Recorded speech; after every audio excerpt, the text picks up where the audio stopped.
അന്ന് 100 ഡിവിഷനുകളായിരുന്നു. 100 ഡിവിഷനിലും ഞാൻ പോയി പ്രചരണ പരിപാടികളിൽ പങ്കെടുത്തിരുന്ന ആ ഒരു സമയം ഞാൻ ഓർക്കുകയാണ്. എന്നെ അഡ്വക്കേറ്റ് സുരേഷാണ് കൊണ്ടു നടന്നിരുന്നത്.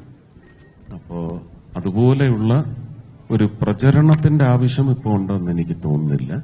പക്ഷെ സ്ഥാനാർത്ഥികളെല്ലാം സമ്മതിദായകരുടെ ഒരുപക്ഷെ അവരുടെ അതൃപ്തിക്ക് പുതിയ ഒരു എഴുത്ത് നടക്കണമെങ്കിൽ സമ്മതിദായകർ അവരുടെ ഹൃദയത്തിൽ സ്ഥാനാർത്ഥികൾ എല്ലാവരും നല്ല പതിവ് രേഖപ്പെടുത്തുന്ന തരത്തിലുള്ള പ്രചരണത്തിൽ വളരെ ശക്തമായി തന്നെ മുന്നേറിക്കൊണ്ടിരിക്കണമെന്ന് മാത്രമേ എനിക്ക് ഒരു ഉപദേശമല്ല, എനിക്ക് തോന്നുന്നു അതാണ് നമുക്ക് വർക്കൗട്ട് ആവാൻ പോകുന്നത്.